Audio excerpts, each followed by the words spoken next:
એટલું બધું પણ હેરાન થવું પડે છે એની ગણતરી જ નથી હોતી. અત્યારે બેગ જો 6:30 પાછું બેગ તૈયાર કર્યું.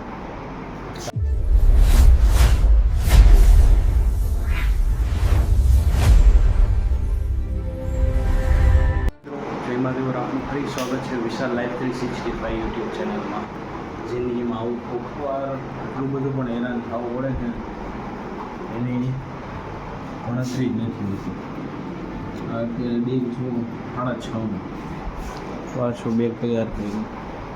કારણ રૂમ અવેલેબલ નથી. 6:30 એટલે હું તો 6 વાગે જ ઉઠાડી દીધું કે ભાઈ રૂમ ખાલી કરવો પડશે. આ રૂમ દીધેલો છે, આ જગ્યાએથી આપણે બીજી જગ્યાએ જવું પડે છે.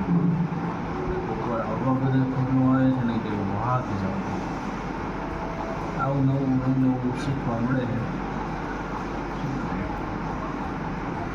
પણ ચાલો આગળ જોઈએ, હવે ક્યાંક રૂમ મળી જાય તો સારું.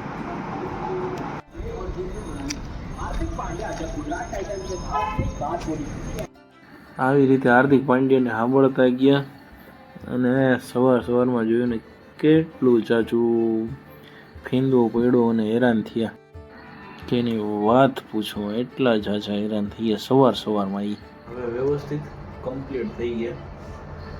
માન રૂમ મળ્યો, નકર તો હેરાન થઈ જાય વ્યવસ્થિત. જુનાગઢ હાઈસ્કૂલ માન રૂમ, નકર તો હેરાન થવામાં જે વારો પૂરેપૂરો હતો. એવું કહે છે ને કે ભગવાને લખેલું છે હું હેરાન થવાનું, પછી આગળ સક્સેસ છે. એના હિસાબેથી આપણને મહાદેવજીની દયાથી આપણને મળી જાય રૂમ પાછું કમ્પ્લીટ. હવે જઈએ કામકાજે.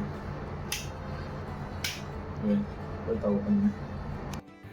પછી નીકળી ગયા કામકાજ, અને કામકાજ જતા તમને તો આ ખ્યાલ આવી ગયો હશે કે કઈ જગ્યાએ છે અને કેવું આ બધાએ કોઈ જોયેલું છે કે નહીં. કંઈ જાણતા હોય તો મને પણ પૂછો.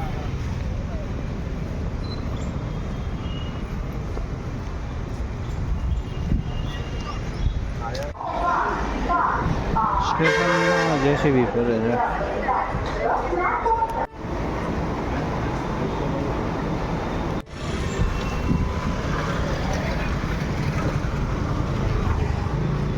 ફૂલ ગરમી, ફૂલ.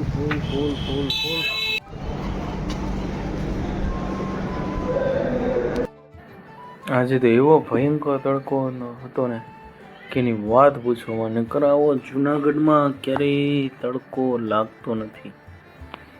આજે ભયંકર તડકો લાગી ગયો છે.